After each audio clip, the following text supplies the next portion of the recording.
get that information to you. All right, 7 o'clock? Okay. All right, so let's switch gears here a little bit. We got a chance to talk to Alex Golesh, the third-year now coach at the University of South Florida, coming off that big Hawaii Bowl win. They've done a really nice job in recruiting. They brought in some transfers. He'll tell you about the new quarterback that they signed today, Gaston Moore, who was the backup at Tennessee last year. 16 of 27 for 200 yards last year, a couple of touchdowns, a couple of picks. He's going to replace Bryce Archie, who was drafted by the Reds, and we'll let Coach tell you all about that. So let's listen in. Here is Coach Alex Golesh on our interview from this morning. You doing this or me? Oh, I don't know. I thought you were. All right. Hot off the practice field. Alex Golesh, USF head coach, heading into his third year. Coach, how's practice today? Was it fun? Well, not too hot, huh? No, we had a little breeze. You know what? It's our last OTA, so our guys will work out tomorrow. Then they'll have Friday, Saturday off, and then we report Sunday. So we'll have helmets and everything on next week, and it feels like that time at this point. Yeah, absolutely. Well, the last time we saw you was thoroughly entertaining, that Hawaii Bowl, capping off a great season, beating San Jose State. That was insane and a great moment for the program. How have you kind of used that as momentum coming into this season? Yeah, I think there's so many lessons in that game that I think have been easy to pinpoint to build off of. You know, everything from special teams to the ability to finish a game, the ability to overcome being up, overcome being down. I think just the culmination of a lot of different things that you can build off of. I think being able to point to something positive is always easier than pointing to something negative, because you truly, as cliche as it sounds, those bowl games, it is something that you're sitting there thinking about for 8 months. That one just happened to be on national TV on Christmas Eve.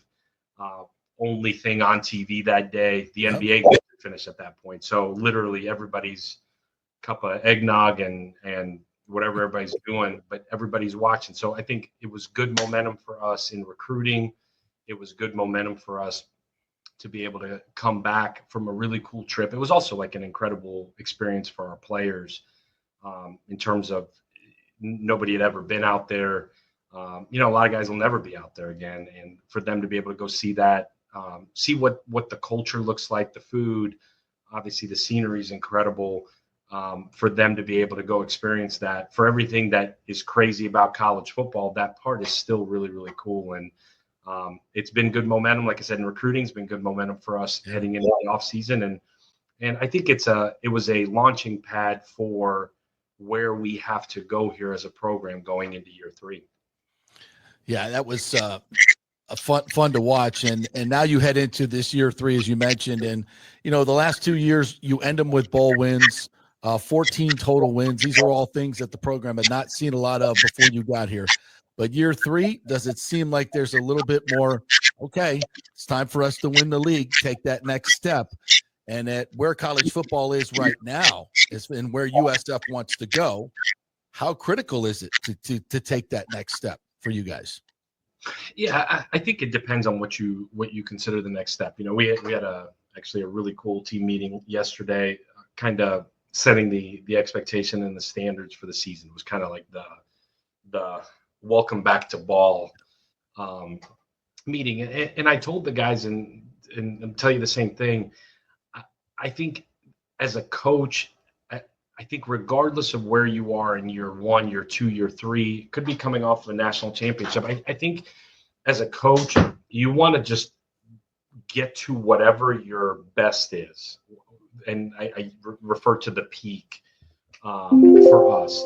You know, whatever the best version of us is what I want to be. And publicly, I get it. I'm evaluated on winning games. Publicly, the narrative may be, man, it's time to win a conference title. Like, newsflash to everybody, this program is 28 years old. We've never won one. Right. So do I want to win one? Man, I'd give a lot of body parts to be able to go win a conference title. But at the end of the day, you want to continue to build and take strides towards a program that's going to be sustained for a long time, meaning you're going to have sustained success consistently over years. It was that way at one point here where there was an expectation of success year in, year out. That's what elite programs are, where there's an expectation of success year in, year out. What that success is can be defined differently by the media than by us, than by my wife. That expectation of success, there should be expectations. This is why we all do it. I want expectations. And I'm glad there are expectations. 2 years ago, they were like, man, can these guys get a first down? But the expectation within our locker room, the expectation within our building is for us to reach our peak, whatever that is. And if that's good enough to go win a conference title, then gosh darn it, that's what we want. But you want to be a process-driven organization. And I know I've said it to nauseum, but you want our guys to be process-driven. You want this organization to be process-driven, meaning our day-to-day is elite in how we handle what we do within our walls. The result on Saturday is going to be a byproduct of all of that. And it's going to be a byproduct of what our winter program was, our spring was, our summer was. It's going to be a byproduct of our recruiting over the last 2.5 years. It's going to be a byproduct of all of that. And man, to answer your question, that's a long-winded answer to your question. No, I get it. Totally get it. But do we want to win a conference title? Heck yes, man. And I will say this, as an athletic department, that's become the standard here. And it's all over the place, from what Beer got going to what our track team's doing to the steps our baseball team took to what Ken's done over with the softball. Like, that is the expectation, is that they have funded and poured resources into our programs, that you should be winning conference titles and you should be playing in postseason competition year in, year out. I'm also cognizant of that being the narrative within our walls, because if that's the only thing you care about, and it's what I told our guys last night, if you're going to wake up the next day and there's going to be an emptiness, because it's like, man, like, yeah, we accomplished something. Everybody told us how great we are. The cool thing about our profession is we're going to turn around and be like, man, where are we at with this 26 recruiting class? That's all we care about. So for us, it's all about just being process oriented in what we do. And at the end of the day, just being the best version of us. And if that's good enough to go win one, awesome. Let's rock. Yep, that works. No question about it. Let's get into some of the X's and O's of the players here. And the biggest question at quarterback, can you give us an update on Bryce Archie? Is he coming back? And where's Byram at right now, coming off his injury? Yeah, so Bryce signed with the Reds. The hope was that Bryce could sign with the Reds, come back, play ball in the fall, graduate, and then be able to go get ready for spring training. Wasn't the same thought process from the Reds. So he went to Arizona State in Arizona and is going to go ahead and be there through the fall. So he's done with us. And this all happened, honestly, in the last really 48 hours. So he's not going to be with us. Byram is had a really, really solid spring. He's had a really good summer. He's healthy. He's got to get it back into ball here with helmets on, pads on, real life pass rush and receivers to, I think, put this final cap of this confident football player that we were all accustomed to before the injury. So I think there's this last step for him, just from a mental side, to feel like he's in a really good rhythm. He's had a really good summer. He had a phenomenal spring. I think he feels like he's got a lot to prove to himself, to this team, regardless of outside expectations as well there. But we're certainly counting on him to have a huge year, and we need him to. And he's now redshirt junior, and we need our old guys that have played a bunch of ball to play their best ball. So we're going to go in. Obviously, don't have a proven backup. There's going to be guys that compete. We just signed Gaston Moore yesterday, who I had with me at UCF. I had with me at Tennessee, and he was the backup at Tennessee a year ago. He's played some meaningful snaps. He's played some at the end of games. He knows the system. Feels like he's got a lot to prove, and he's coming in really, really hungry and excited to go compete. In that quarterback room, you got Lachlan Hewlett, who is a freshman that came in the spring, who had a really good spring, had a really good spring game, who's had a phenomenal summer, feels really confident to go compete. And you got Marcellus Tate, who he's going into what should be his time to compete and be comfortable. And he's had a really solid summer. And then we signed Sam Fenton, who is from the UK, who's a little bit older. We saw him this spring, and we knew we wanted one more arm in that room to come in and compete. And he's got a lot to learn. He's got a lot to grow with, but he's got a live arm and eager, smart kid. So we're excited for that room. Obviously, losing Bryce is tough, especially this time of year. Mm-hmm. But we had a plan. We saw it potentially coming with him being in his third year and draft eligible from the baseball side. And you know what? I told Bryce before the draft. I told him after the draft. I told him when he got out to Arizona, like, man, if what I say is actually true, which is we're here to build young men and provide futures for these guys. And this is my 21st year coaching, and I've always kept that at the forefront of my mind. This is the best thing for Bryce right now, to be able to go chase this dream to play pro ball. And for him, that is his career right now. And I'm excited for him, excited for his family. It's what we talked about 2.5 years ago when he came here, was the opportunity to be able to play both and then figure out what's best for him. And right now, that's what's best for him, and I'm excited for him. Alex Golesh joining us here, head coach USF. Coach, talk a little bit about the transfers that you had come in. Thomas Trader from App State on the O-line, and Connor McLaughlin from Stanford coming back home to Tampa. Those are two huge additions for you, I imagine. Yeah, for us on the offensive line, we've got a veteran group. We needed some more veteran help, especially at tackle. And when Connor decided to go in the portal, that was kind of our vision, really 2 years ago when we got here.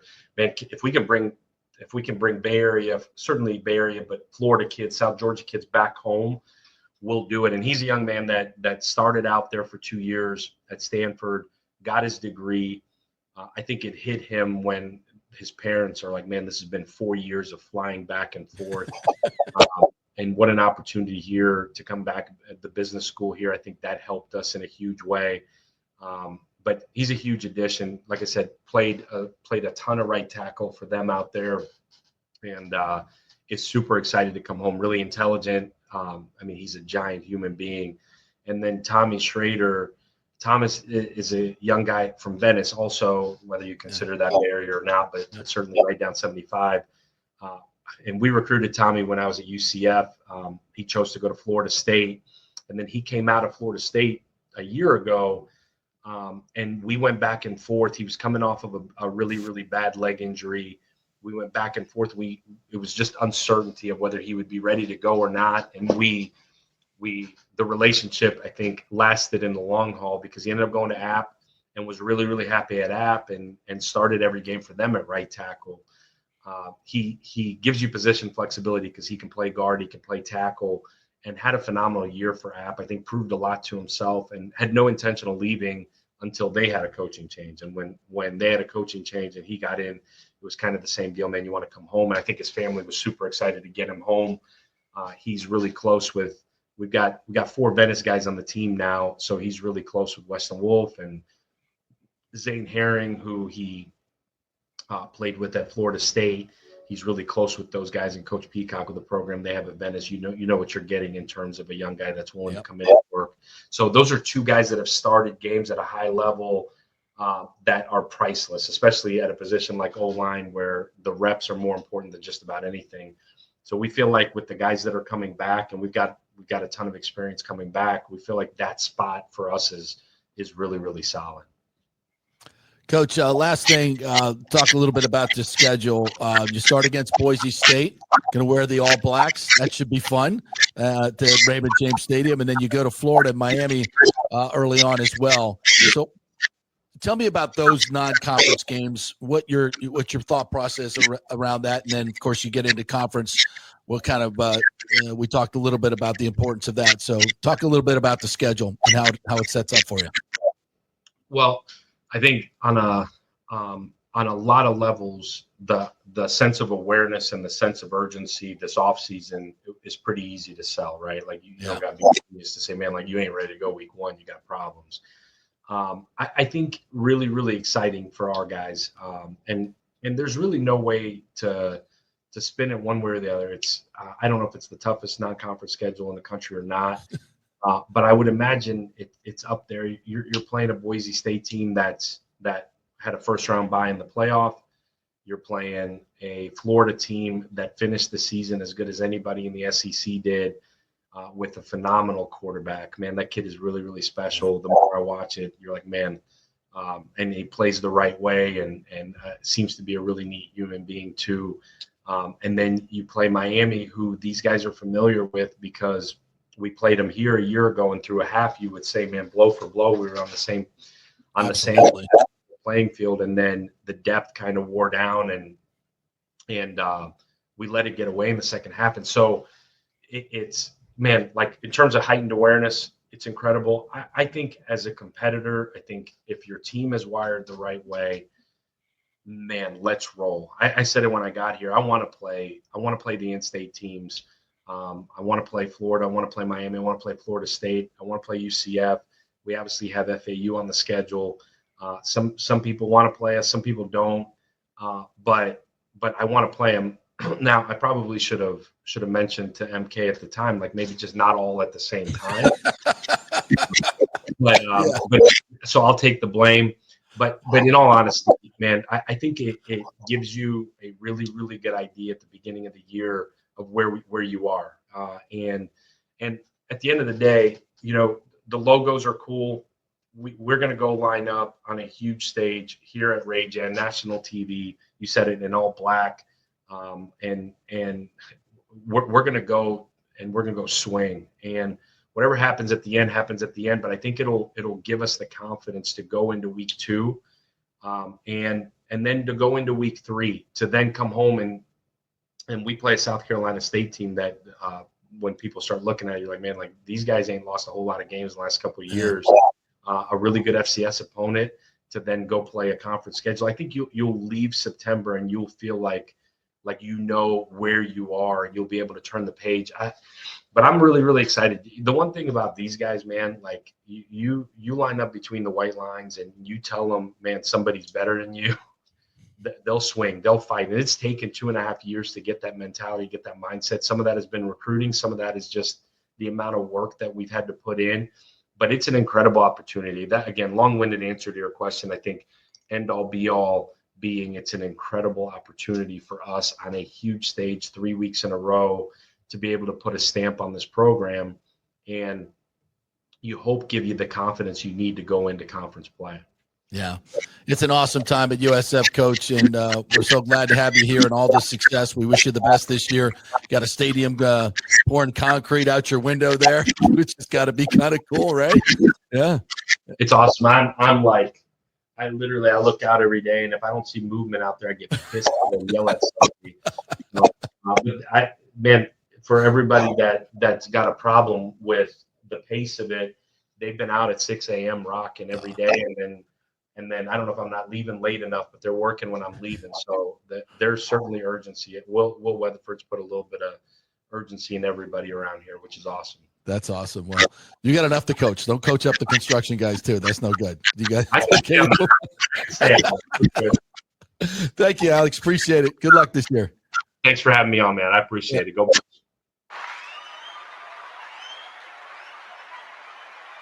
All right, go Bulls. Go Bulls. Man, I cannot wait for college football and USF in particular. I'm ready. It's going to be interesting to see. Byron Brown's healthy. He's, next to DJ Lagway, as he mentioned.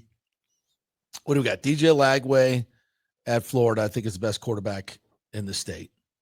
Followed by, I don't know what to think of Carson Beck. He's pretty good. He's a retread, though. He's pretty good. But Byron Brown at his best that we saw a couple of years ago, we'll see. He may have the best numbers of anybody. But if he can stay healthy, I think they got a real shot to have some fun this year. And but they got to be better at time of possession. Obviously, their defense has to be better. But they've really improved in his third year. The level of players just in recruiting and size, speed, all that has improved dramatically. So I'm excited. If they could pull off one of these upsets of Florida, Miami, Boise State, and make a run through the conference, could be a really fun year for USF. Looking forward to it.